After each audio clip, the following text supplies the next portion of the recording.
नमस्कार दोस्तों, स्वागत है आप सभी का हमारे YouTube चैनल आलोक ज्ञान गंगा में। मित्रों, आज जो कहानी मैं आपको सुनाने वाला हूँ उसका शीर्षक है पवित्र बंधन। इससे पहले कि मित्रों आप हमारी कहानी में खो जाएं, अगर आप हमारे चैनल पर पहली बार विजिट कर रहे हैं तो कृपया चैनल को सब्सक्राइब कर लें, बेल आइकन को प्रेस कर लें ताकि इस तरीके की कहानियां जो हर रोज़ मैं लेकर के आता हूं उसका नोटिफिकेशन सबसे पहले आप तक पहुंचे। तो चलिए मित्रों, देर ना करते हुए कहानी को शुरू करते हैं। समीर की छोटी बहन नैना, कहने को तो वह फर्स्ट ईयर पास करके इंटरमीडिएट में पहुंच चुके थे, पर स्वभाव में आज भी बचपना भरा पड़ा था उसके अंदर। छोटे बच्चों के साथ खेलना, शरारतें करना बहुत मज़ा आता था उसे इन सब में। समीर शहर में पढ़ाई कर रहा था, छुट्टियों में अपने गांव आता था जहां उसका परिवार रहता था। इस बार जब वह छुट्टियों में घर आया तो उसके साथ उसका एक मित्र विनय भी आया था। समीर उसे अपना गांव घुमाने लाया था। घर में विनय की खूब आव भगत हुई। नैना भी हर समय आगे पीछे लगी रहती थी आव भगत में। समीर विनय को लेकर के गांव में निकलता तो नैना भी साथ साथ चल पड़ती। समीर कभी मना नहीं कर पाता नैना को, क्योंकि वह उसकी दुलारी जो ठहरी। आए हुए अभी 2 दिन ही हुए थे कि समीर की तबीयत बिगड़ गई, बुखार आ गया उसे। एक दिन पूरा घर में ही पड़े पड़े बीत गया। अगले दिन भी समीर की बिस्तर से उठने की हिम्मत नहीं हो पा रही थी। उसे विनय के लिए बुरा लग रहा था कि उसका भी समय बेकार जा रहा है। उसने विनय से इस बात के लिए माफ़ी मांगी तो नैना बोली, अरे भैया आप दुखी क्यों हो रहे हो, मैं घुमा दूंगी गांव आपके दोस्त को। तू सच कह रही है गुड्डो? समीर नैना की ओर देख करके बोला। हाँ भैया मैं सच कह रही हूँ, नैना उत्साहित होकर के बोली। विनय ने संकोचवश मना भी किया, लेकिन नैना ने जिद पकड़ ली, आपको चलना ही पड़ेगा। समीर ने कहा, चला जा यार इसी के साथ, ये तुझे पूरा गांव घुमा देगी, सब पता है इसे। थोड़ा ना नुकुर के बाद विनय मान गया। नैना चल दी विनय को लेकर के खेत खलिहान, बाग बगीचे, नहर पोखर सब घुमा दिया। रास्ते भर बोलती रही, इसका खेत उसका बगीचा और ना जाने क्या क्या। ना 1 मिनट चुप हुई, ना विनय को बोलने का मौका दिया। विनय की आदत तो थी नहीं इतना चलने की। थक करके बैठ गया एक पेड़ की छांव में। मजबूरन नैना को भी वहां बैठना पड़ा। बैठते ही बोली नैना, मैंने बहुत पकाया ना आपको, अब कुछ आप भी पकाओ। नैना की बात पर हंस पड़ा विनय। आप हंसते बहुत अच्छे लगते हो, बड़ी ही सरलता से कहा नैना ने। विनय ने नजरें उठा करके देखा नैना को, वो अपने में ही मगन थी। विनय आपलक निहारता रहा उसे। तभी नैना उसकी तरफ देख करके बोल पड़ी, ऐसे क्यों देख रहे हो मुझे? विनय खिसिया करके बोला, कुछ नहीं बस ऐसे ही। नैना फिर बोली, आप भी कुछ बताइए अपने बारे में, शहर के बारे में। फिर विनय ने बहुत सारी बातें बताई उसे और वह बड़े ध्यान से सुनती रही। फिर दोनों घर वापस आ गए। रात के खाने के बाद छत पर टहलते हुए उसने बताया कि उसे शहर घूमने का बहुत मन करता है, पर भैया कभी ले ही नहीं जाते हैं। वह शहर में पढ़ना भी चाहती है। अगले दिन मौसम बड़ा ही सुहाना था। नैना विनय के साथ टहलने निकली, पर आज वह थोड़ा शांत लग रही थी। विनय ने एक बार टोका भी, आज बड़ा सन्नाटा छाया हुआ है, क्या हुआ आज तुम्हारी भोंपू बंद क्यों हो गई? नैना ने हल्के से मुस्कुराते हुए कहा, कुछ नहीं बस ऐसे ही, आज कुछ बोलने का मन नहीं है, आज आप ही बात करो। फिर विनय बोलता रहा और नैना अपने ही ख्यालों में खोई हुई विनय को देखे जा रही थी। समीर और विनय वापस शहर लौट गए। विनय गांव से वापस तो आ गया था, पर उसका मन वहीं कहीं अटक करके रह गया था। वहां के खेत खलिहानों में, आम के बागों में, या शायद नैना की मीठी मीठी बातों में। उसके अल्हड़पन में रह रह करके उसे नैना का ख्याल आता रहा। उसकी भोली सूरत, उसका अल्हड़पन, उसकी मासूमियत मन की गहराई में जगह बना चुकी थी। उसका ख्याल दिलो दिमाग पर नशे की तरह छाता जा रहा था। एक पल को भी उसे भूल नहीं पा रहा था। मन ही मन सोचने लगा कि अगली बार जब भी समीर के गांव जाएगा तो वह नैना से अपने दिल की सारी बात कह देगा। उसे पूरा यकीन था कि नैना भी उसे लगाव महसूस करने लगी है। ग्रेजुएशन पूरा हुआ, अब समीर और विनय दोनों बीटीसी कर रहे हैं। विनय जल्दी से जल्दी नौकरी करना चाहता था ताकि वह नैना से शादी करने का प्रस्ताव रख सके। इधर गांव में समीर के पिता की तबीयत आए दिन खराब हो जाती। उन्हें नैना के ब्याह की चिंता सताने लगी। उन्होंने नैना के लिए लड़का देखना भी शुरू कर दिया। अपने जीते जी वह नैना के हाथ पीले करना चाहते थे। इस बात पर नैना रोने लगती थी कि अभी शादी नहीं करनी है, अभी पढ़ना है, पर उसकी एक ना सुनी गई और देखभाल कर एक रिश्ता पक्का हो गया। समीर ने इतनी कम उम्र में शादी का विरोध किया पर उसे भी चुप करा दिया गया, यह कह करके कि अभी खुद के भविष्य का कुछ पता ठिकाना नहीं और चले हैं बहन के भविष्य का फैसला करने। समीर के पिता को किसी पर भरोसा ना रहा, ना अपनी जिंदगी पर और ना ही इस बात पर कि उनके ना रहने पर नैना का विवाह अच्छे से हो पाएगा। इसलिए वो हर हाल में अपने जीवित रहते नैना का विवाह कर देना चाहते थे, उसकी कम उम्र को दरकिनार करते हुए। समीर ने विनय को बताया कि उसे गांव जाना पड़ेगा, नैना की सगाई है। नैना की सगाई सुन करके विनय को ऐसा झटका लगा जैसे करंट लग गया हो, जैसे किसी ने खाई में धकेल दिया हो। उसका मन मस्तिष्क अब शून्य पड़ गए। अभी अभी तो उसके दिल में अरमानों ने अंगड़ाइयां लेना शुरू ही किया था। मन की तरंगों ने हिलोरे मारना अभी अभी तो सीखा था। एक ही पल में सब धराशायी हो गया। सारे सपने चकनाचूर हो गए। क्या कहे, किससे कहे, कुछ समझ में नहीं आ रहा था। अभी तक ना तो नैना से उसकी दोबारा मुलाकात हुई, ना ही अपने मन की बात बता पाया। सब कुछ खत्म होता दिख रहा था विनय को। कहाँ खो गए यार, समीर ने झकझोरते हुए विनय से कहा। विनय कोई जवाब ना दे सका, बस जड़वत सा खड़ा रहा। समीर ने विनय से साथ गांव चलने के लिए कहा पर विनय ने मना कर दिया। वह नहीं चाहता था कि उसके अंदर की आग जो अभी केवल धुआं छोड़ रही है उसे और हवा दी जाए। वह अपने अरमानों की आग को लपटों में बदलते नहीं देखना चाहता था। लेकिन समीर भी कम जिद्दी ना था। अपने विशेष आग्रह से उसने विनय को चलने के लिए राजी कर ही लिया। आज सगाई है, घर में चहल पहल मची हुई है, घर में रिश्तेदार भी इकट्ठा हुए हैं। विनय समीर के साथ बराबर काम में लगा हुआ है। कभी कभी उसकी नज़रें रिश्तेदारों की भीड़ में नैना को खोजते हुए नैना की नज़रों से टकरा और कुछ पल के लिए समय वहीं रुक जाता। वह अपनी मूक भाषा में नैना से बहुत कुछ कहना चाहता था, पर शायद अब नैना जानकर भी अनजान बनने की कोशिश कर रहे थे। शाम को सगाई की रस्म पूरी हुई। सामने ही खड़ा था विनय, अपने अरमानों की चिता धूं धूं करके जलते देख रहा था। सगाई के 1 महीने बाद ही शादी का मुहूर्त निकला। शादी में आने के लिए भी विनय को समीर ने अपनी दोस्ती की कसम दिला करके हामी भरवा ली। विनय शादी के दिन पहले पहुंच गया गांव। शायद अब भी उसके दिल में उम्मीद की कोई किरण बाकी थी।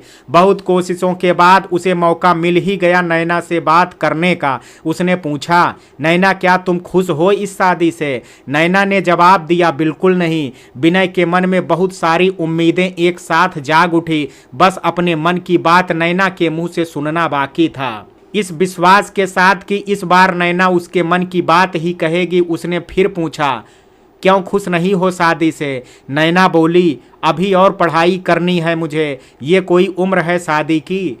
मुझे कुछ भी नहीं आता घर गृहस्थी का। मैं तो अभी तक बच्चों के साथ खेलती थी और अभी शादी। मैं मर जाऊंगी, कुछ भी नहीं संभलेगा मुझसे। यह सुन करके विनय की आंखों के सामने घना अंधेरा छाने लगा। क्या सोचा था और क्या जवाब मिला? उसने हिम्मत जुटा करके फिर पूछा, बस केवल इतनी ही बात है या कुछ और भी है? नैना गुस्से में बोली, इतना ही से क्या मतलब है आपका? ये आपको छोटी बात लगती है क्या? यही है मेरा भविष्य, आपसे लेकर के जीवन भर चूल्हा चौका करती रहूंगी मैं। यह कहते ही वह रोने लगी। नैना तो केवल आंसुओं से रो रही थी पर विनय का दिल खून के आंसू रो रहा था। विनय के लिए अब कुछ भी नहीं बचा था। यहाँ सब खत्म हो गया था। जब नैना के दिल में उसके लिए कोई एहसास ही नहीं है, प्यार की भावना ही नहीं है, तो अब क्या बचा है यहाँ उसके लिए। अगले दिन नैना की विदाई हो गई। उसकी डोली के साथ साथ अपने प्यार की अर्थी उठते देख रहा था विनय। नैना विदा हो गई अपने मायके से। केवल मायका ही नहीं छूटा उसका, बहुत कुछ छूट गया वहाँ उसका बचपना, उसकी शरारतें दोस्तों के साथ, माँ बाबा का दुलार, भैया का प्यार, आगे पढ़ने की चाह, सपनों की उड़ान, सब छूट रहा था। एक एक करके सब उसकी मुट्ठी से रेत की भांत फिसलता जा रहा था। जैसे जैसे ससुराल नजदीक आ रहा था उसको अपने सपने धूमिल होते प्रतीत हो रहे थे। ससुराल पहुंच करके तरह तरह के रस्मों रिवाजों पूरे होते होते बुरी तरह से थक चुकी थी नैना। रात आई सुहागों वाली, इसके बारे में थोड़ी जानकारी दी गई थी उसे रिश्ते की भाभियों द्वारा, पर उसके पल्ले कुछ ना पड़ा था। फूलों सी महकती सेज पर बैठी हुई नैना इस बात से बिल्कुल बेखबर थी कि आगे क्या होने वाला है। रात काफ़ी हो गई थी। नैना वहीं बैठे बैठे अधलेटी हो करके सो गई। लगभग आधी रात बीत चुकी थी। अचानक कमरे का दरवाज़ा खुलने की आवाज़ से नैना की आंख खुल गई। अभी वह नींद में ही थी। बड़बड़ाते हुए बोली, क्या माँ, इतनी जल्दी उठ जाती हो? मेरी भी नींद खराब कर देती हो। माँ नहीं, मैं हूँ श्याम ने नैना के कानों में फुसफुसा करके कहा। इस अपरिचित आवाज को सुन करके नैना हड़बड़ा करके उठ बैठी। कौन हो तुम? नैना डरी हुई थी। श्याम ने झट से अपना हाथ नैना के मुंह पर रख दिया। धीरे बोलो, कोई सुन लेगा, मैं तुम्हारा पति श्याम। यह कहते हुए श्याम ने अपना हाथ हटा लिया। नैना अपनी आंखें मलते हुए बोली, अभी तक आप घर से बाहर थे?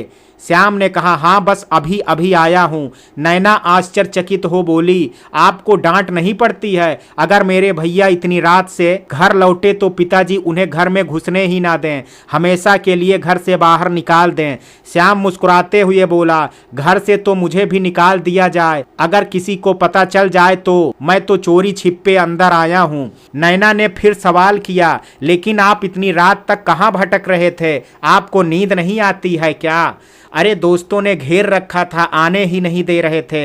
नींद तो बहुत आ रही है, अब तुम आराम से सो जाओ, मैं तुम्हें बिल्कुल भी परेशान नहीं करूंगा। यह कहते हुए श्याम ने बिस्तर पर से एक तकिया और चादर उठा ली। कमरे में पड़े हुए सोफे पर जा करके पसर गया। यह देख करके नैना बोल पड़ी, आप सोफे पर क्यों लेट रहे हैं? हाँ, मैं यहाँ सोऊंगा ताकि तुम आराम से बिस्तर पर सो सको। श्याम बात बनाते हुए बोला, अरे मुझे कोई दिक्कत नहीं होगी, आप भी यहाँ आराम से लेट सकते हो। नैना ने श्याम को आश्वस्त करते हुए कहा। श्याम ने नजरें चुराते हुए नैना से कहा, मैं तुम्हारे साथ, मेरा मतलब है एक ही बिस्तर पर साथ साथ सोने में मैं असहज महसूस करूंगा। इस बात पर नैना हैरानी से देखती रह गई श्याम को। ऐसा क्या था श्याम की जिंदगी में जो उसे अपनी पत्नी के साथ सहज नहीं होने दे रहा था। अगले दिन नैना सुबह ही तैयार हो गई। भाई जो आने वाला था उसे ले जाने के लिए, पग फेरे की रस्म के लिए। नैना बहुत खुश थी कि इतनी जल्दी ही घर वापस जाने को मिल रहा है। समीर जैसे ही पहुंचा वहां पर, नैना अपना पर्स लेकर के एकदम तैयार हो गई जाने के लिए। सासू माँ ने समझाया, अरे बहू, इस तरह से उतावलापन नहीं दिखाते हैं, अब ये घर तुम्हारा है और भाई इस घर का मेहमान है, तो मेहमान की आओ भगत नहीं करोगी? आओ मेरे साथ, थोड़ा हाथ बटा दो मेरा। सासू माँ यह कहते हुए नैना को अपने साथ लेकर के अंदर गई। अंदर जाकर के सासू माँ ने नैना से पूछा, एक बात बता बहू, तुझे यहाँ कोई दिक्कत तो नहीं हुई? नैना ने हैरानी से देखते हुए कहा, कैसी दिक्कत माँ जी? सासू माँ सकुचाते हुए बोली, मेरा मतलब है इस घर में अनजाना सा तो नहीं लगा तुम्हें? श्याम ने परेशान तो नहीं किया तुम्हें? नहीं माँ जी, श्याम जी ने बिल्कुल भी परेशान नहीं किया और एक दिन में अनजानेपन जैसा कुछ भी नहीं लगा मुझे। पर आप ये सब क्यों पूछ रही हैं? नैना ने बड़ी ही सरलता से जवाब दिया, अरे बहू, बस ऐसे ही अपनी तसल्ली के लिए पूछ रही थी। सासू माँ आश्वस्त दिख रही थी। उन्हें डर था कि पहली ही विदाई में कोई अनहोनी ना हो जाए, पर नैना के जवाब ने उन्हें निश्चिंत कर दिया था। खाना पीना निपटने के बाद नैना एक पल भी नहीं रुकना चाहती थी वहां। उसे मायके जाने की इतनी जल्दी थी कि भाई को खाने के बाद बिल्कुल भी रुकने ना दिया उसने और दोनों तुरंत निकल पड़े घर के लिए। मायके आकर के नैना आजाद पंछी की तरह चहकने लगी। माँ ने उससे बहुत पूछताछ की, कुछ का जवाब दिया उसने, फिर झुंझला करके बोली, क्या माँ, यहाँ भी वहाँ की बातें, एक दिन तो चैन से जीने दो, फिर तो चली जाऊंगी वहीं ना। भारी भरकम कपड़े, सिर पर पल्लू, सारा दिन गहनों से लदे रहो, दुनिया भर के रीत रिवाज, कब पीछा छूटेगा इससे माँ। चुप कर, ऐसी अशुभ बातें मुंह से मत निकाल। अभी कल विदा हुई है और आज पीछा छुड़ाना चाहती है। खबरदार, जो दोबारा ऐसे बोला तो ठीक ना होगा। माँ फटकारते हुए बोली नैना से। शाम को पड़ोस की जया भाभी नैना से मिलने आई। ससुराल की कुछ बातों के बाद वो सीधे सुहाग रात की बात पर पहुंच गई। भाभी ने चुटकी लेते हुए नैना से पूछा, क्यों ननद रानी, रात कैसी बीती? नंदोई जी ने तंग तो नहीं किया तुझे?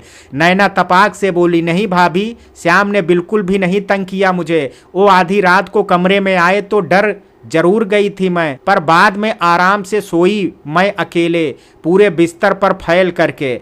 श्याम तो सोफे पर ही सो गए थे। अकेले? सुन करके हक्का बक्का रह गई थी जया भाभी। नंदोई जी सोफे पर क्यों सोए? जरूर तूने ही कोई नाटक किया होगा।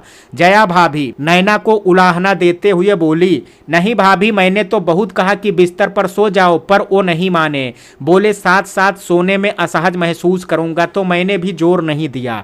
नैना की बात सुन करके भाभी अचंभित रह गई और बोली, देख माँ को ये बातें मत बताना, और अब मेरी बात ध्यान से सुन, आगे जैसा भी हो आने पर सच सच बताना मुझे, और अब मैं जो बताने जा रही हूँ वहां जा करके बिल्कुल वैसे ही करना, समझी? नैना ने सिर हिला करके हामी भरी। जया भाभी ने पति पत्नी के संबंधों के बारे में, दाम्पत्य जीवन के सुख के विषय में और वैवाहिक जीवन की सफलता के बारे में बहुत सी गूढ़ बातें बताई और इन सभी बातों पर अमल करने को कहा। अगले दिन नैना के ससुराल वाले आ गए नैना को विदा कराने के लिए। नैना अपने आंखों में आंसू और दिल में मायके की यादों को समेटे एक बार फिर अपनी ससुराल पहुंच गई। उसे बड़ी याद आती रही अपने परिवार की। श्याम उसका मन बहलाने की पूरी कोशिश करने लगा था। कभी कहता मुझे अपने बारे में बताओ, कभी वह नैना को अपने परिवार के बारे में बताने लगता, तो कभी अपने गांव, घर व दोस्तों के बारे में बातें करने लगता। कुछ देर के लिए नैना भूल जाती थी सब कुछ। अगले दिन नैना का रसोई में पहला दिन, मतलब रसोई बनाने की रस्म थी। सासू माँ ने पूरी मदद की नैना की। सभी ने बड़ी तारीफ की नैना की। दिन भर तो सासू माँ के साथ बीत गया। रात को जब सोने के लिए वो कमरे में गई तो भाभी की कई बातें याद आने लगी नैना को। श्याम फिर से तकिया उठा करके सोफे की तरफ बढ़ने लगा तो नैना ने उसे रोका, पर वो नहीं माना और फिर से सोफे पर ही सो गया। नैना मन ही मन सोचने लगी कि भाभी की बताई बातों पर अमल कैसे किया जाए। ये सोचते सोचते कब आंख लग गई नैना को पता ही नहीं चला। अगले दिन से ही वह अपनी सास का हाथ बटाने लगी घर के कामों में। क्या करती, करने को और कुछ था ही नहीं उसके पास। आज शाम से ही मौसम सुहाना हो रहा था। बादल छाए हुए थे, ठंडी ठंडी हवाएं चल रही थी। रात के खाने के बाद नैना सोने की तैयारी कर ही रही थी कि बारिश की रिमझिम शुरू हो गई। नैना का मन मचल उठा भीगने को। सावन की रिमझिम फुहारों में सखियों के साथ कितना भीगती थी वो, कितनी मस्ती करती थी। झूला झूलने के लिए दोस्तों के साथ लड़ना झगड़ना, फिर रूठना मनाना, एक एक करके सब याद आने लगा उसे। वह बाहर जाने के लिए व्याकुल हो उठी। अचानक से वह उठी, श्याम का हाथ पकड़ा और कमरे से बाहर चल पड़ी। श्याम एकदम हैरान था। पूछा नैना से, अरे क्या हुआ तुम्हें, ये कहाँ ले जा रही हो मुझे? नैना प्रफुल्लित हो करके बोली, बाहर चलो मेरे साथ, मुझे बारिश में भीगना है। श्याम ने समझाया, बाहर जाना ठीक नहीं होगा, लोग देखेंगे तो क्या सोचेंगे। दोनों की आवाजें सुन करके वहां श्याम की माँ आ जाती हैं। माँ के आते ही नैना के कदम वहीं रुक जाते हैं। माँ श्याम से पूछती है कि तुम दोनों यहाँ क्या कर रहे हो इस समय? श्याम सकुचाते हुए बताया, माँ नैना बाहर जाना चाहती है, इसे बारिश में भीगना बहुत पसंद है। माँ नैना को समझाती हैं, देखो बेटा, तुम इस घर की बहू हो, तुम्हारा इस तरह बाहर निकल करके भीगना शोभा नहीं देता। बहुत ही मन है तो छत पर चली जाओ, पर वहां की बत्ती मत जलाना। इतना कह करके माँ मुस्कुराते हुए अपने कमरे में चली गई।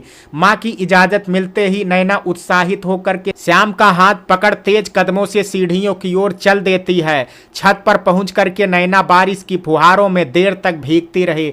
फिर श्याम का हाथ पकड़ उसे अपने पास खींच लेती है। अचानक बहुत तेज से बिजली कड़कती है। नैना डर करके श्याम से लिपट जाती है। श्याम कुछ क्षणों तक जड़वत खड़ा रहा, पर धीरे धीरे वह बेकाबू होने लगता है, खुद को रोक नहीं पाता। नैना को अपनी देह पर उसकी बाहों का सिकंजा कसता हुआ सा महसूस हो रहा है। वह और कस करके चिपक जाती है श्याम से। श्याम उसे अपनी बाहों में बुरी तरह जकड़ लेता है। उसके हाथ नैना की पीठ पर रेंगने लगते हैं। अधर आतुर हो जाते हैं उसके अधरों को अपने बस में करने के लिए। सांसों के तार जुड़ गए। नैना पूरी तरह भीगी हुई थी बारिश में, पर उसे अपना पूरा शरीर जलता हुआ सा महसूस हो रहा था। धड़कन की रफ्तार बढ़ती जा रही थी।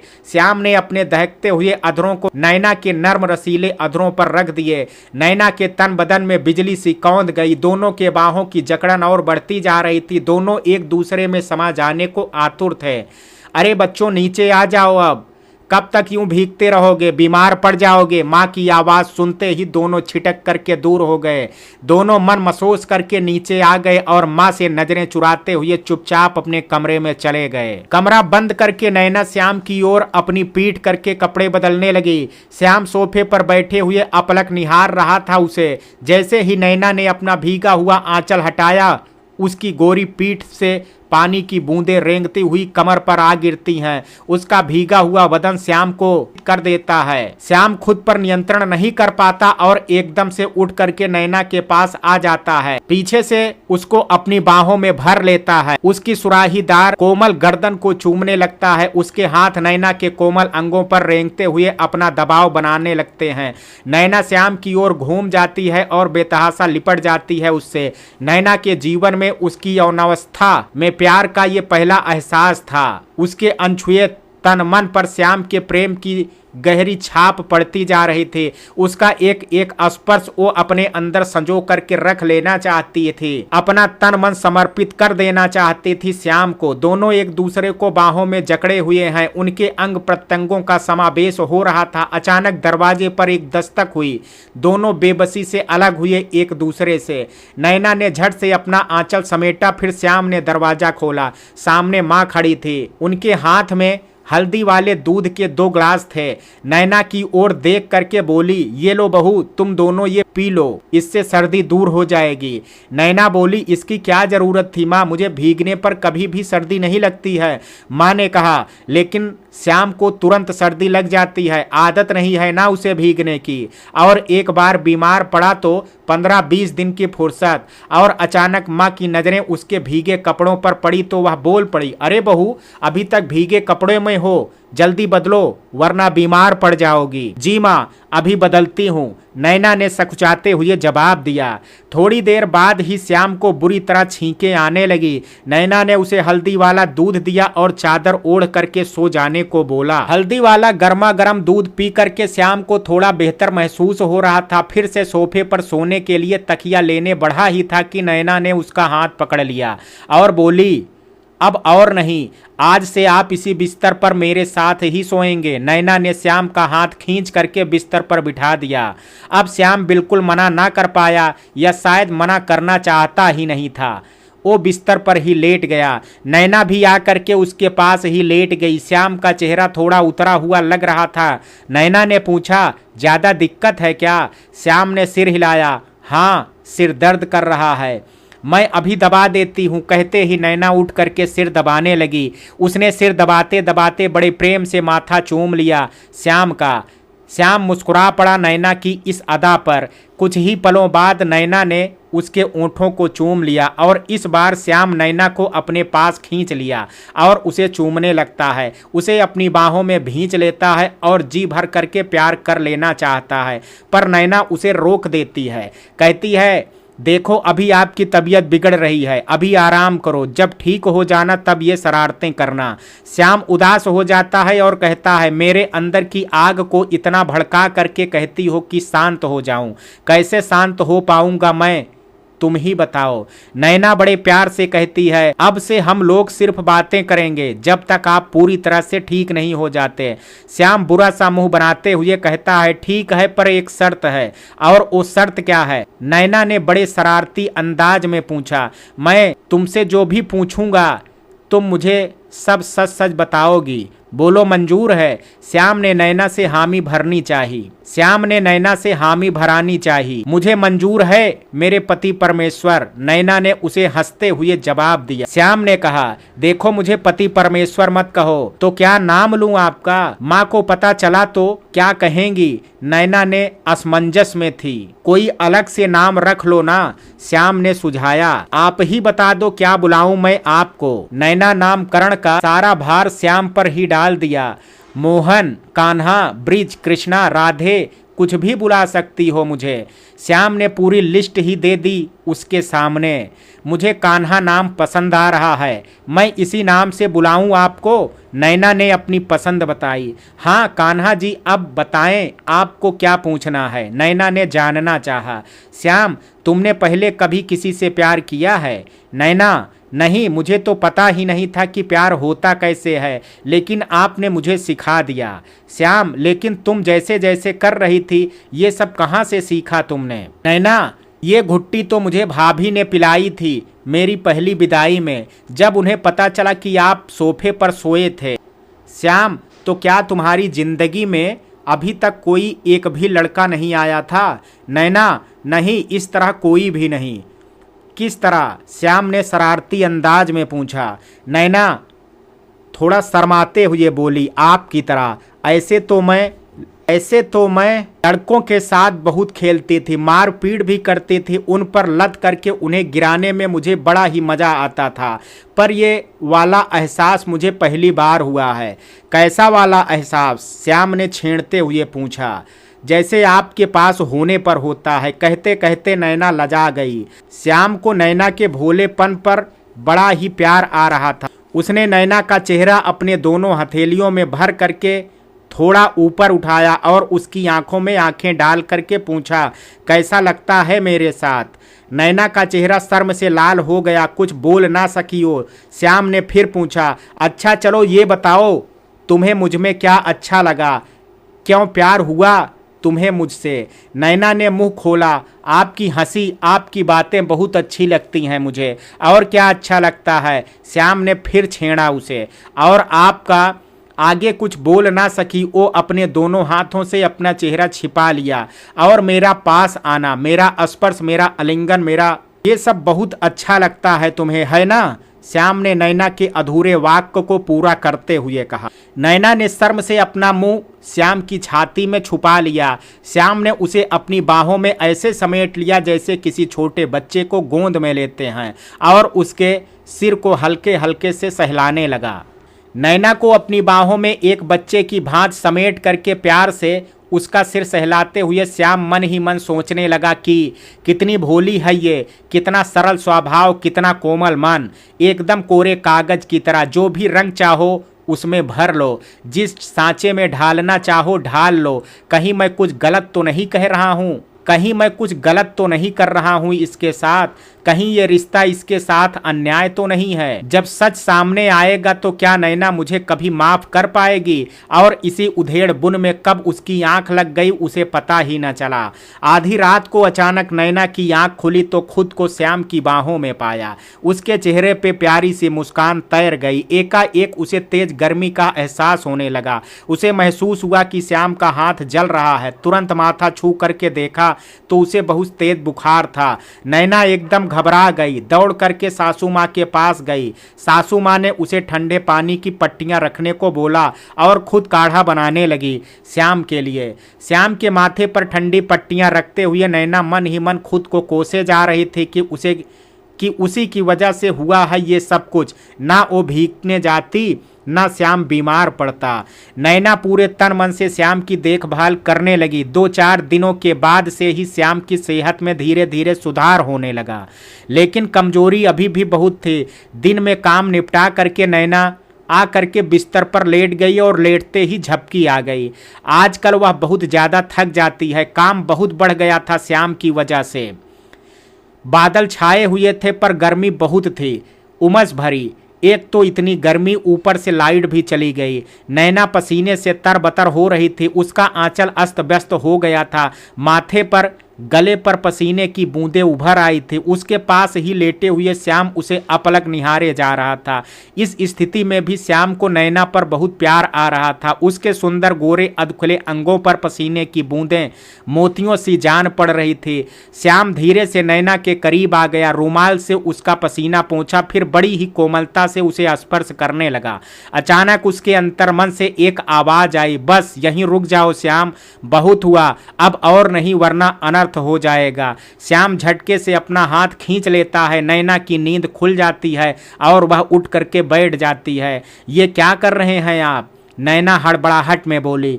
कुछ नहीं, बस तुम्हारे माथे से पसीना पोंछ रहा था, श्याम ने झेंपते हुए कहा।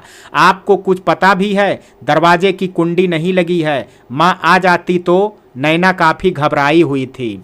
हाँ, ध्यान नहीं दिया मैंने, पर माँ बिना आवाज़ दिए नहीं आती हैं, श्याम ने कहा। नैना जाने को उठ खड़ी हुई। श्याम ने कहा, कुछ देर बैठो यहीं मेरे पास, मुझे कुछ बताना है तुम्हें। अभी मुझे बहुत काम है मेरे प्यारे कान्हा जी, अब मैं जाती हूँ, रात में मिलूंगी आपसे। ये कह करके मुस्कुराते हुए नैना कमरे से बाहर चली गई। मौसम दोपहर में भी उमस भरा था, पर अब हल्की हल्की बूंदाबांदी शुरू हो गई थी। नैना अपना काम खत्म करके अपने कमरे में आ गई थी। बहुत खुश नजर आ रही थी वह। श्याम बिस्तर पर बैठा हुआ किताब पढ़ रहा था। किताब तो हाथ में थी पर दिमाग कहीं और था। एक द्वंद्व सा चल रहा था उसके अंतर्मन में। मन ही मन सोच रहा था कि कैसे बताऊं नैना को कि मैं उसके काबिल ही नहीं। भावावेश में आकर के मैंने जो भी उसके साथ किया है वो एक गलती थी जो मुझे नहीं करनी चाहिए थी। सच जानने के बाद नैना कहीं हंगामा तो नहीं मचा देगी, कहीं ये बात पूरे गांव में तो नहीं फैल जाएगी। अगर ऐसा हुआ तो मैं कैसे नज़रें मिला पाऊंगा सबसे, और माँ बाबा वो कैसे करेंगे दुनिया का सामना। पर अब कब तक छुप सकती है ये बात नैना से? वो बेचारी तो ना जाने कितने सपने संजो रही है उसे, और अब धोखे में नहीं रख सकता मैं। कमरे में आते ही नैना ने दरवाज़ा बंद कर लिया। वह श्याम के करीब आई और उसकी गोद में सिर रख कर के लेट गई। श्याम की हिम्मत नहीं पड़ रही थी कि आते ही तुरंत कैसे बता दे नैना को अपनी सच्चाई। उसे पता था कि सच्चाई पता चलते ही टूट जाएगा नैना का दिल, चकनाचूर हो जाएगा उसके अरमानों का महल। नैना का दिल तोड़ने के लिए बहुत हिम्मत की जरूरत थी श्याम को। अतः बात शुरू करने के लिए भूमिका बनाते हुए श्याम ने कहा, बारिश हो रही है, चलें भीगने? नैना ने मुंह बनाते हुए कहा, नहीं जाना मुझे, एक बार भीगी तो आप बीमार पड़ गए, अब मुझे नहीं पड़ना है बीमार, वरना माँ काम करते करते परेशान हो जाएंगी। नैना ने श्याम के हाथ से किताब छीनते हुए कहा, मैं यहाँ आपकी गोद में पड़ी हूँ और आपको कोई फर्क ही नहीं पड़ रहा है। श्याम हल्के से मुस्कुरा देता है। कमरे की खिड़की खुली हुई है, बाहर से ठंडी हवा का झोंका बीच बीच में आकर के तन बदन में एक सिरहन सी पैदा कर रहा है। बारिश की रिमझिम माहौल को रूमानी बना रही है। कमरे में हल्के नीले रंग की रोशनी अपनी छटा बिखेर रही थी। खिड़की के पर्दे कभी हवा में उड़ जाते, कभी खिड़की से चिपक जाते, और इस बीच बाहर से आती हुई रोशनी में नैना का चेहरा चांद सा चमक उठता। नीली रोशनी में बेहद हसीन नजर आ रही थी वह, पर श्याम ने मन में ठान ली थी कि अब एक भी गलती नहीं। खुद पर काबू रख पाना बहुत मुश्किल था, पर श्याम पूरी कोशिश कर रहा था। नैना उठी और शीशे के सामने गई, अपने बालों को खोला, हल्का कंघा किया, थोड़ा परफ्यूम डाला अपने ऊपर, अपनी साड़ी उतार कर एक हल्के गुलाबी रंग की नाइटी पहन करके वापस बिस्तर पर आ गई। कयामत ढा रही थी वह गुलाबी नाइटी में। नैना ने अपनी बाहें श्याम के गले में डाल दी। उसके देह की सौंधी सी महक श्याम को अंदर तक रोमांचित कर गई। अपनी दोनों हथेलियों से श्याम का चेहरा थाम करके उसे अपने करीब खींच लिया नैना ने, और उसकी आंखों में आंखें डाल फुसफुसाती आवाज में पूछा, क्या हुआ, बड़े चुप चुप से हो? श्याम ने कहा, कुछ नहीं, बस ऐसे ही। नैना उसके और करीब आ जाती। उसकी गर्म सांसें श्याम की सांसों में घुली जा रही थी। नैना ने फिर पूछा, अब कहाँ गई आपकी शरारतें? क्या हुआ, इतने बुझे बुझे क्यों लग रहे हो? श्याम हिम्मत जुटा करके बोला, मुझे तुमसे कुछ कहना है। नैना ने तुरंत श्याम के मुंह पर अपना हाथ रख दिया और बोली, अभी कुछ नहीं, अभी हम दोनों सिर्फ शरारत करेंगे। ये कहते हुए नैना श्याम से लिपट गई। श्याम कोई प्रतिक्रिया नहीं दे रहा था। नैना श्याम के चेहरे को बेतहासा चूमने लगी, माथा, आंखें, गाल, और फिर अपने ओंठों को उसके ओंठों पर रख दिया। श्याम के सब्र का बांध टूट गया और नैना को अपनी बाहों में कस करके खींच लिया।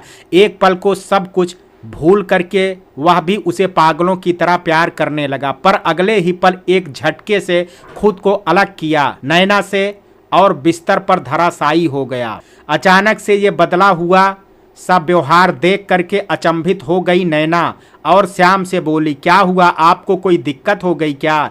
कुछ देर तक मौन रहने के बाद कहा श्याम ने, मैं तुम्हारे काबिल नहीं हूँ, मुझे माफ़ कर दो नैना, मैंने तुम्हें धोखे में रखा अब तक, मैंने बहुत बड़ी गलती की, मुझे माफ़ कर दो। आखिर ऐसा क्या हो गया, किया क्या है आपने, ये क्या अनाप शनाप बोले जा रहे हो, क्या धोखा दिया आपने, मुझे कुछ समझ में नहीं आ रहा है, साफ साफ बताइए मुझे, अचानक से ये क्या हो गया? सोच करके नैना एकदम हक्का बक्का थी। बताइए ना, क्या कहना चाह रहे हैं आप? श्याम को मौन देख करके नैना ने फिर पूछा श्याम से, नैना, मैं तुम्हारा पति बनने के लायक नहीं हूँ, चाहते हुए कहा। अपना मौन तोड़ा श्याम ने। क्यों, क्या हुआ है? अच्छे भले तो दिख रहे हो, क्या खराबी है आप में? नैना ने मुस्कुराते हुए कहा। तुम समझ नहीं रही हो मैं क्या कहना चाहता हूँ। श्याम समझ नहीं पा रहा था कि नैना को कैसे समझाए। तो ठीक है, समझाओ ना मुझे, नैना ने फिर शरारती अंदाज में कहा। मैं तुम्हें वैवाहिक जीवन का सुख नहीं दे पाऊंगा और ना ही तुम्हें मातृत्व का सुख दे पाऊंगा। इन शब्दों को बोलते हुए श्याम को ऐसा लग रहा था जैसे उसके शरीर का सारा खून सूख गया हो। क्या किसी और को चाहते हो क्या? नैना थोड़ी गंभीर हो गई। नहीं, ये बात नहीं है, श्याम ने परेशान हो करके कहा। तो फिर सीधे सीधे बताइए, पहेलियां क्यों बुझा रहे हैं इतनी देर से? जल्दी बताइए, अब एक पल भी इंतजार नहीं कर सकती मैं, नैना ने झुंझलाते हुए कहा। नैना, तुम्हें तो पता ही होगा कि दुनिया में इंसान केवल आदमी और औरत के रूप में ही नहीं होते, कुछ लोग ऐसे भी होते हैं जिनमें आदमी व औरत दोनों के ही गुण होते हैं। श्याम ने बहुत हिम्मत करके स्वयं पर संयम रखते हुए सकुचाते हुए कहा। हाँ पता है, पर ये सब आप मुझे क्यों बता रहे हो, वो भी इस वक्त? नैना ने बड़ी ही हैरानी के साथ पूछा। मैं वो हूँ। ये कहते हुए श्याम ने अपनी नजरें नीचे झुका ली। ये क्या बोल रहे हो आप? हुआ क्या है आपको? होश तो ठिकाने है ना आपके? नैना को अपने कानों पर विश्वास नहीं हो रहा था। हाँ नैना, तुमने बिल्कुल सही सुना है, मैं किन्नर हूँ, श्याम ने जोर देते हुए कहा। नैना पर मानो गाज गिरी हो। आप विश्वास से भरी उसकी आंखें एकटक श्याम को देखे जा रही थे। श्याम का कहा एक एक शब्द उसके कानों में गर्म शीशे से पिघलता हुआ सा महसूस हो रहा था। निशब्द, निस्तेज, निढाल सी दिखाई दे रही थी वह। कुछ देर पहले जो चेहरा चांद सा दमक रहा था वह अब पतझड़ के सूखे पत्ते सा मुरझा गया था। सारी क्रियाएं प्रतिक्रियाएं शून्य हो गई थी नैना की। नैना ऐसे शांत थी मानो पत्थर की हो गई हो। उसे इस स्थिति में देख श्याम घबरा गया, उसके कंधे पकड़ करके झकझोरा। नैना, नैना, कुछ बोलो, मुझसे लड़ो, मारो मुझे, गालियां दो मुझे, पर कुछ कहो तो, ऐसे बुद्ध बन करके मत बैठो। नैना जैसे बेहोशी से जागी हो। होश आते ही उसने श्याम का मुंह थप्पड़ों से लाल कर दिया और चिल्लाते हुए बोली, क्यों किया ऐसा? क्या बिगाड़ा था मैंने आपका? क्यों की मुझसे शादी? क्यों नहीं बताया मेरे बाबा को? एक साथ अनगिनत सवालों से घबरा गया श्याम। हिम्मत तो सारी पहले ही टूट चुकी थी, पर किसी तरह अपने शब्दों को खींच करके अपनी जुबान तक ले आया। बहुत किया था मना मैंने पिताजी को अपने, मुझे तो कभी भी किसी से शादी नहीं करनी थी, पर पिताजी पर उनके मित्र ने बहुत ज़्यादा दबाव डाला था। वो मित्र जिनके साथ तुम्हारे बाबा आए थे, पिताजी ने बहुत मना किया था कि अभी नहीं करनी बेटे की शादी, पर मेरे पिताजी के मित्र और तुम्हारे बाबा दोनों लोगों ने हाथ जोड़ करके आग्रह किया था।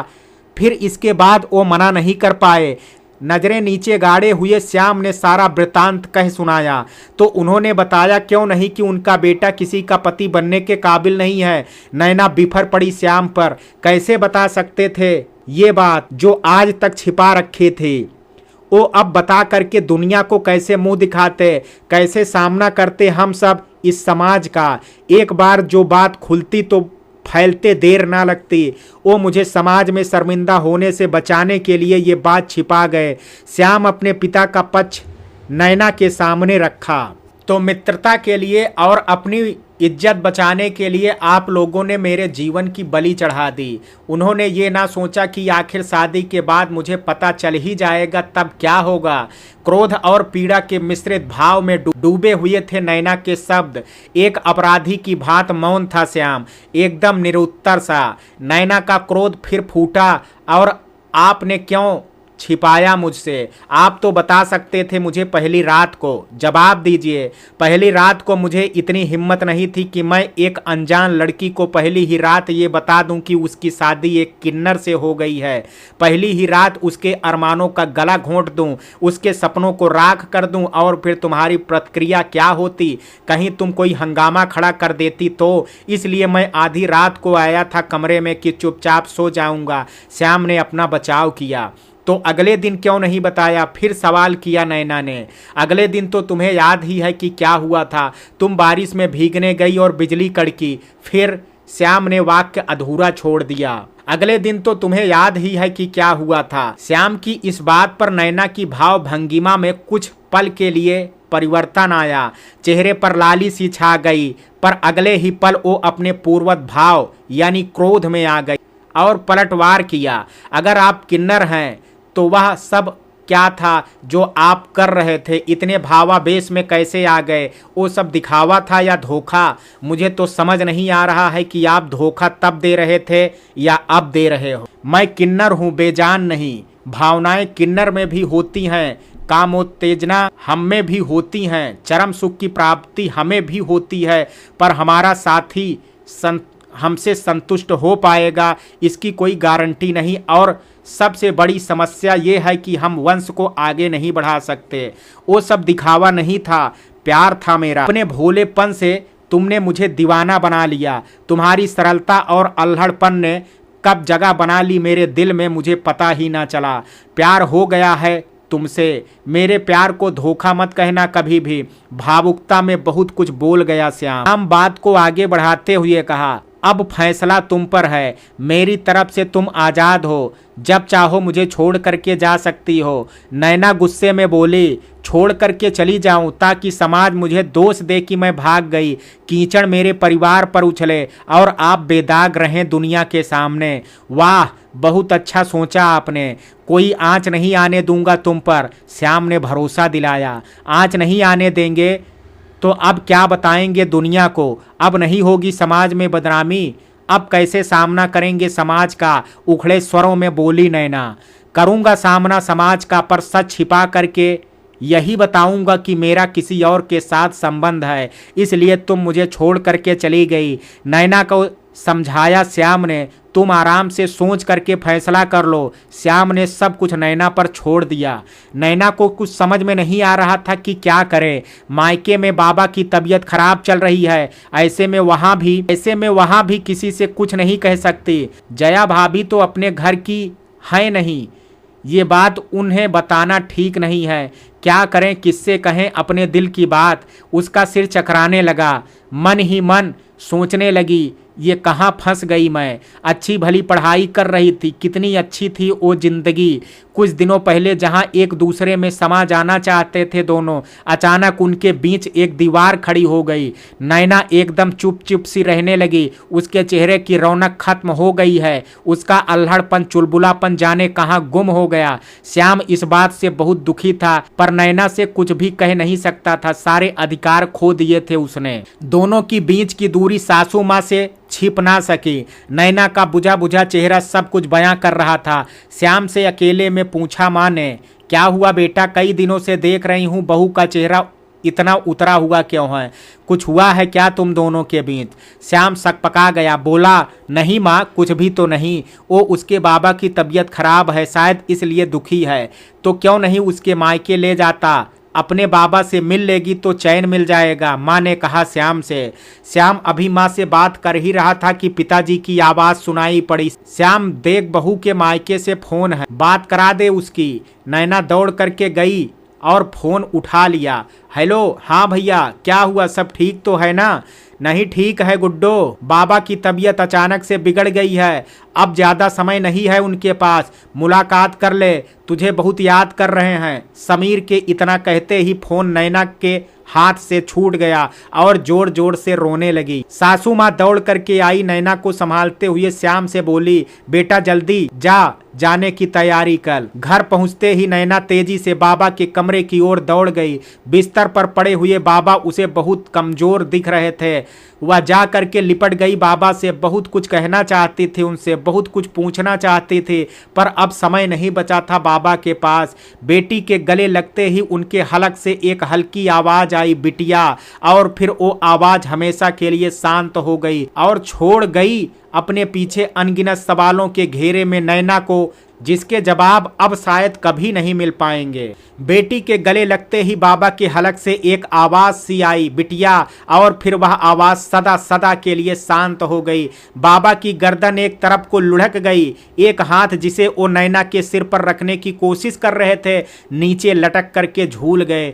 एक अनजानी आशंका को दिल में समेटे नैना अपने बाबा को बार बार बोले जा रही थी, बाबा उठो, कुछ तो बोलो, ऐसे चुप मत रहो, देखो ना तुम्हारी गुड्डो तुम्हें जगा रही है। कहते कहते नैना दहाड़े मार मार करके रोने लगी। समीर जो कि अपने पिता के पैरों की तरफ बैठा था, वो समझ गया था कि अब सब समाप्त हो चुका है और वो भी जोर जोर से रोने लगा।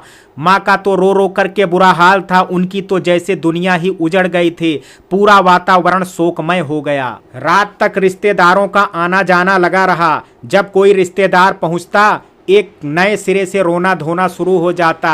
एक तो माँ बीमार रहती थी, ऊपर से ये बार बार रोना, उनकी तो हालत ही खराब हो गई थी। किसी तरह रात गुजरी, सुबह होते ही शीघ्रता से अंतिम संस्कार की तैयारियां शुरू हो गई। नैना के सास ससुर भी सुबह ही पहुंच गए थे। 10 बजते बजते नैना के बाबा की अंतिम बिताई हो गई। नैना चिल्ला चिल्ला करके रोए जा रही थी। पिता के जाने का दुख तो था, पर उससे कहीं ज्यादा दुख इस बात का था कि उन सवालों के जवाब जो केवल बाबा ही दे सकते थे। बाबा के साथ ही उनका भी अंतिम संस्कार हो गया था। एक बार फिर घर का पूरा वातावरण शोकमग्न हो गया। घर से अर्थी निकलते ही घर की महिलाएं घर के शुद्धिकरण अर्थात साफ सफाई में जुट गई। नैना की मदद जया भाभी ने कराई। माँ तो अपने में ही पस्त हो गई थी। अंतिम संस्कार कर सभी घर वापस आ गए। फिर श्याम ने नैना से कहा, घर चलें? नैना ने कहा, आप माँ पिताजी के साथ जाओ, मैं अभी यहीं रुकूंगी, माँ को मेरी ज़रूरत है। श्याम ने कहा, ठीक है, 13वीं में फिर आना है मुझे, तब तक खूब अच्छी तरह सोच विचार कर लेना, तुम्हारा जो भी फैसला होगा मुझे मंजूर है। श्याम अपने माता पिता के साथ घर वापस चला गया। शाम तक सभी रिश्तेदार चले गए। घर खाली खाली सा हो गया था। नैना माँ की देखभाल में लग गई। अगले दिन दोपहर में जया भाभी आ गई। माँ का हाल चाल पूछने के बाद नैना को उसके कमरे में ले गई। दरवाजा बंद करके नैना के पास आकर के बैठ गई। देख, मैं जानती हूँ कि ये वक्त नहीं है ऐसी बातें पूछने का, तू अभी बहुत दुखी है, पर मेरे लिए ये जानना बहुत जरूरी है। मैं अब और इंतजार नहीं कर सकती हूँ, तू अपना सब कुछ बता, सब कुछ ठीक है या? नैना एकदम मौन धारण किए हुई थी। भाभी ने उसे झकझोरते हुए पूछा, बताना, इस तरह मौन धारण करके क्यों बैठ गई है? क्या बताऊं भाभी, मेरी तो जिंदगी ही बर्बाद हो गई।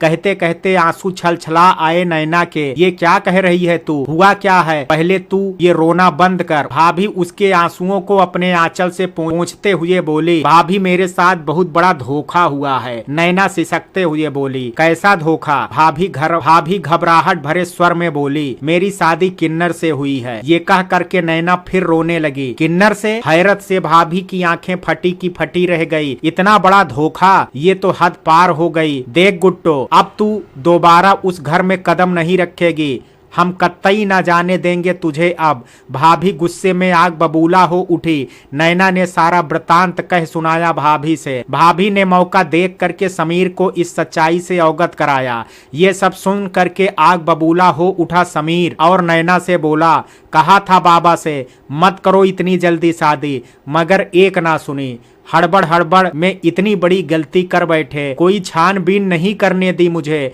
अपनी बेटी की जिंदगी के साथ खिलवाड़ करके चले गए। और उस श्याम को तो मैं छोड़ूंगा नहीं, पूरे गांव में बदनाम कर दूंगा, कहीं भी मुंह दिखाने लायक नहीं छोड़ूंगा। भैया आप ऐसा कुछ भी नहीं करेंगे, नैना ने रोते हुए कहा।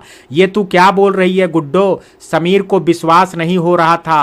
तेरी जिंदगी बर्बाद की है उन लोगों ने, ये समझ आ रहा है ना तुझे? समीर ने गुस्से में फिर कहा। हाँ भैया मुझे समझ में आ रहा है, पर मैं उस परिवार की जिंदगी नर्क नहीं बना सकती। नैना बोली। तुझे इतना महान बनने की जरूरत नहीं है, जरा दिमाग से काम ले। समीर ने नाराजगी दिखाई। समीर को विश्वास नहीं हो रहा था कि इतने बड़े धोखे के बाद भी नैना ऐसे सोच रही है। क्या जरूरत है इतनी दया दिखाने की? समीर ने गुस्से में कहा। अब तू वहां वापस बिल्कुल नहीं जाएगी और मुझे जो भी करना है वो मैं करके ही रहूंगा। भैया इतना आग बबूला होने की जरूरत नहीं है, मैं सोचूंगी इस बारे में, पर आप अभी शांत हो जाओ, फिर हम बैठ करके शांति से सोचेंगे कि करना क्या है आगे। नैना ने समीर को शांत करने की कोशिश की। थोड़ा सामान्य तो हुआ समीर, पर अभी भी गुस्से में था वह। फिर बिना कुछ कहे ही कमरे से बाहर चला गया। नैना का तो सोच सोच करके सिर चकराने लगा, क्योंकि फैसला उसे ही लेना था। रात में खाने के बाद जया भाभी, समीर और नैना छत पर इकट्ठे बैठे बातें करने के लिए।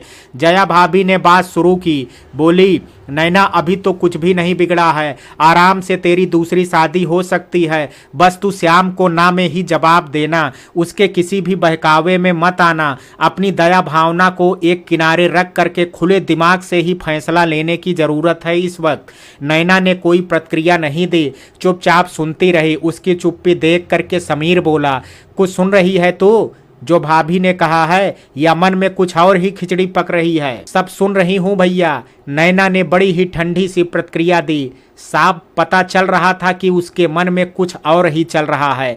समीर ने फिर कहना शुरू किया, तुझे पता है गुड्डो, अपना विनय तुझे बहुत पसंद करता है। नैना चौंक गई, हैरानी से भाई की ओर देखा और बोल पड़ी, ये आप क्या कह रहे हो भैया? हाँ गुड्डो, मुझे भी अभी जल्दी ही पता चला, समीर ने पूरे विश्वास के साथ कहा। विनय ने खुद कहा आपसे क्या? नैना ये जानने को उत्सुक थी। नहीं, उसने कुछ नहीं कहा, पर उसकी डायरी ने सारे राज खोल दिए। समीर बोला। मतलब नैना ने अनजान बनते हुए पूरी बात जानने की कोशिश की। समीर ने बताना शुरू किया, एक दिन उसके कमरे पर गया था काम से, उसकी डायरी खुली पड़ी थी, मेरी नज़र पड़ गई उस पर, तेरा नाम लिखा था उस पर। मेरी बेचैनी बढ़ गई सच्चाई जानने के लिए, तो मैंने उसे चाय बनाने को बोला। जब वो चाय बनाने चला गया तब पढ़ी मैंने उसकी डायरी। वो तभी से तुझे चाहने लगा था जब पहली बार यहाँ आया था। अगर उसने तभी बता दिया होता तो आज ये नौबत ना आती। सुन करके नैना शांत बैठी रही। उसे याद आने लगा कि शादी में विनय कुछ कहना चाहता था, पर वो समझ नहीं पाई। नैना इसी उधेड़ बुन में थी कि समीर फिर से बोला, देख गुड्डो, विनय अभी भी तुझसे प्यार करता है। अब मैं तेरी और विनय की शादी करा दूंगा, तू जीवन भर सुखी रहेगी। अब जया भाभी ने भैया की हाँ में हाँ मिलाते हुए बोली, ये तो बहुत अच्छी सोची तुमने। विनय देखने में तो अच्छा है ही, व्यवहार कुशल भी बहुत है, अच्छी रहेगी दोनों की ये जोड़ी। ये कहते हुए भाभी ने इस रिश्ते पर अपनी मोहर लगा दी। नैना सब चुपचाप सुने जा रही थी, पर कुछ भी समझ में नहीं आ रहा था कि उसे क्या करना चाहिए। वह सोच रही थी कहीं ऐसा ना हो कि पहले बाबा के कारण सब बिगड़ गया और अब भैया के कारण सब खराब हो जाए। इसलिए अब जो भी करना है उसे खुद ही करना है। अगले दिन खाने पीने का काम निपटा करके नैना अभी फुर्सत ही पाई थी कि भैया उसके कमरे में आकर के बैठ गए और पूछा नैना से, कुछ सोचा तूने? नैना ने अनजान बनते हुए पूछा, किस बारे में भैया? क्या गुड्डो तू भी ना? अरे विनय के बारे में। और किसके बारे में? समीर ने झुंझलाते हुए कहा। अभी कुछ दिमाग काम नहीं कर रहा है। नैना ने बात को टालने की कोशिश की। सोचना तो पड़ेगा तुझे, और जल्दी ही सोचना पड़ेगा, विनय के बारे में भी और श्याम से छुटकारा पाने के विषय में भी, समीर ने समझाया नैना को। अभी बाबा की 13वीं में विनय आएगा तो तू खुद उससे बात करके देखना, उसका मन लेना, अपने तरीके से उसे जांच परख लेना। उससे अच्छा लड़का नहीं मिलेगा हमें। अब तो उसकी नौकरी भी लग गई है, वो भी सरकारी। समझ रही है ना तू? समीर पूरी कोशिश कर रहा था नैना को राजी करने की। ठीक है भैया, जल्दी ही फैसला कर लूंगी, पर मेरी भी एक शर्त है, नैना ने मौके का फायदा उठाते हुए कहा। बोल, क्या शर्त है तेरी? नैना के सिर पर प्यार से हाथ फेरते हुए बोला समीर। भैया, आप श्याम और उसके परिवार की बदनामी मत करना, आपको मेरी कसम, उन्हें अपनी जिंदगी चैन से जीने दो। जिद तो बाबा की थी ना, किसी की भी ना सुनी अपने आगे। भैया, आपको मेरी कसम है, आप नहीं करेंगे उनकी बेइज्जती और ना ही ये बात किसी को बताएंगे कि वो किन्नर हैं।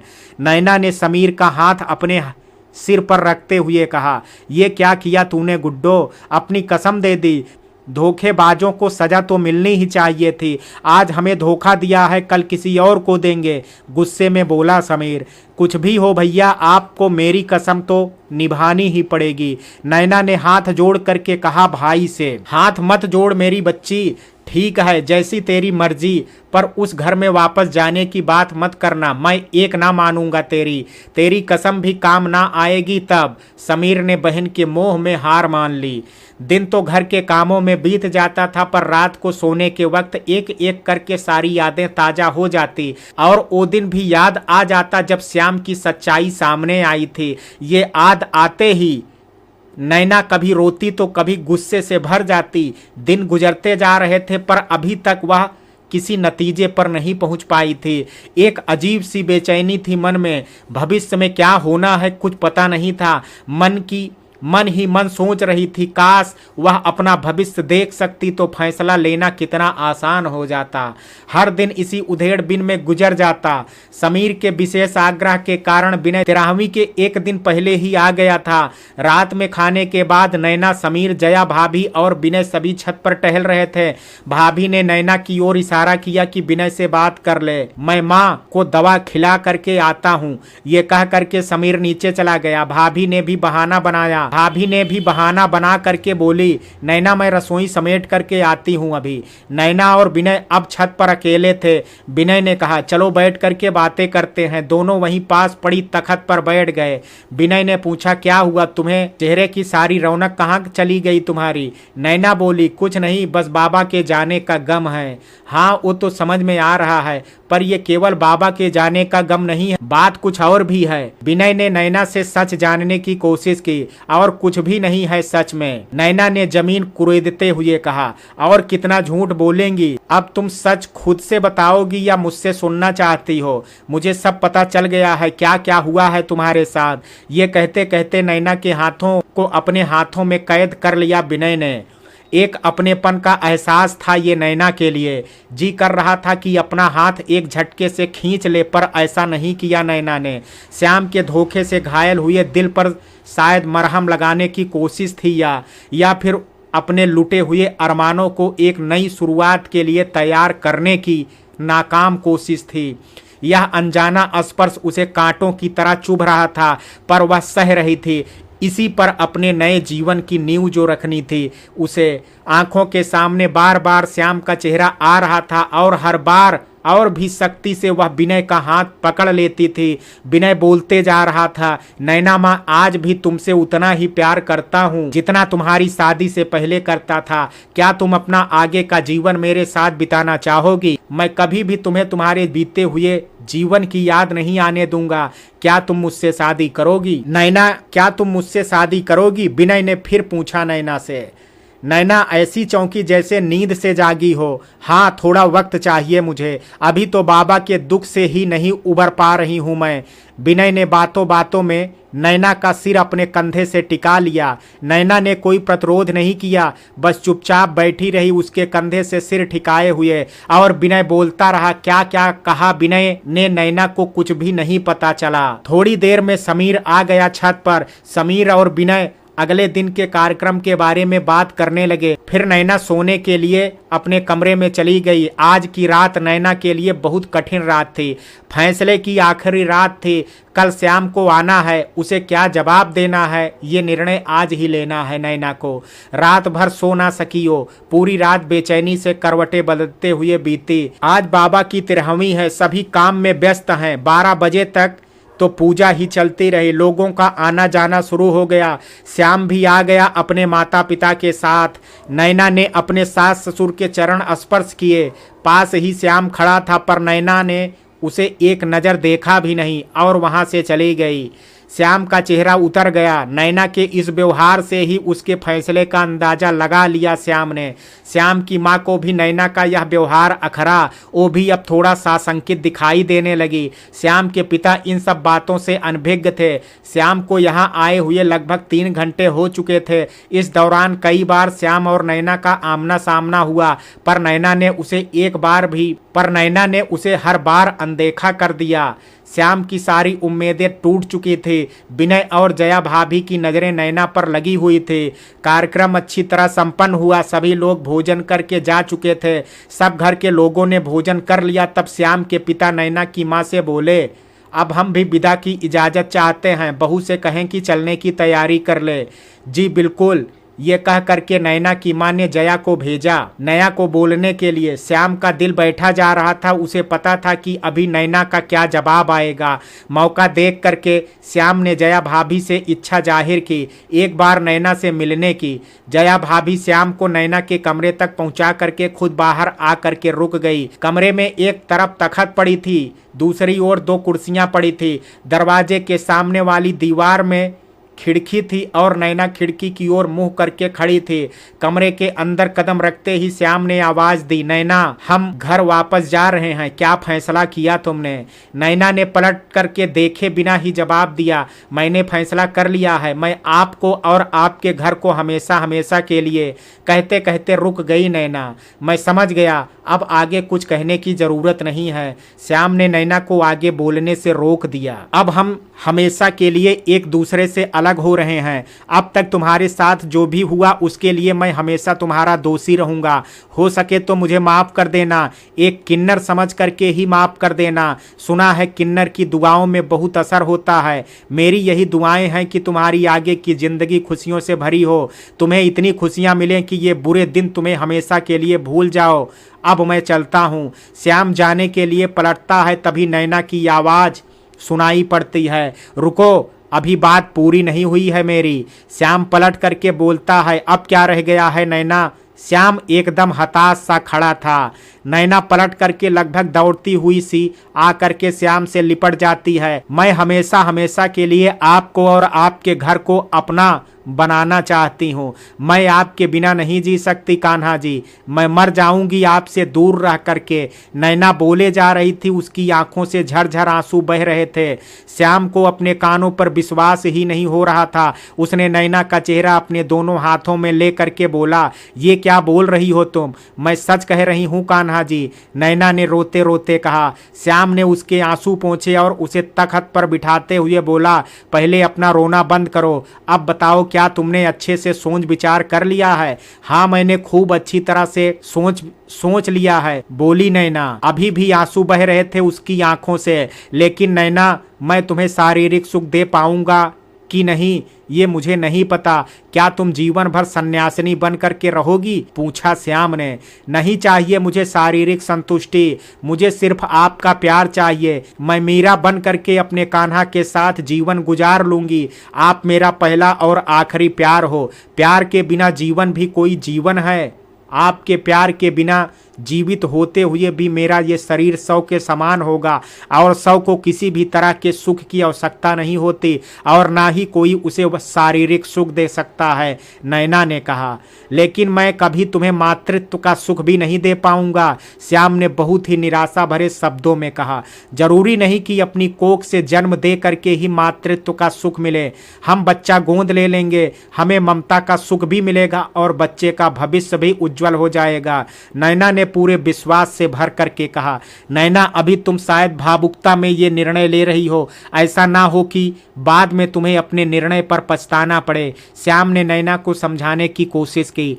नहीं कान्हा जी, मैंने खूब अच्छी तरह से सोच समझ करके ये फैसला लिया है। मैं अपने फैसले से ना कभी पलटूंगी और ना ही कभी पछतावा होगा मुझे। अब कोई और सवाल जवाब नहीं, मैं चल रही हूँ आपके साथ अपने घर। कान्हा जी, मैं आपसे बहुत प्यार करती हूँ, ये कहते हुए नैना श्याम से लिपट गई। श्याम ने भी उसे प्यार से अपनी बाहों में भर लिया। कमरे के बाहर खड़ी जया भाभी नैना के इस फैसले से हतप्रभ थी, पर दोनों के सच्चे प्रेम को देख करके उनकी भी आंखों में आंसू आ गए और वह आंसू पोंछते हुए वहां से चली गई। दोस्तों, इस कहानी को मैं यहीं समाप्त करता हूँ। ये कहानी आपको कैसी लगी, आप अपनी राय मुझे कमेंट बॉक्स में जरूर दीजिएगा। वीडियो पसंद आया हो तो वीडियो को लाइक शेयर, अगर चैनल पर पहली बार विजिट कर रहे हैं तो कृपया चैनल को सब्सक्राइब करना ना भूलें। कल मिलते हैं एक नई कहानी के साथ, तब तक के लिए जय हिंद, जय भारत।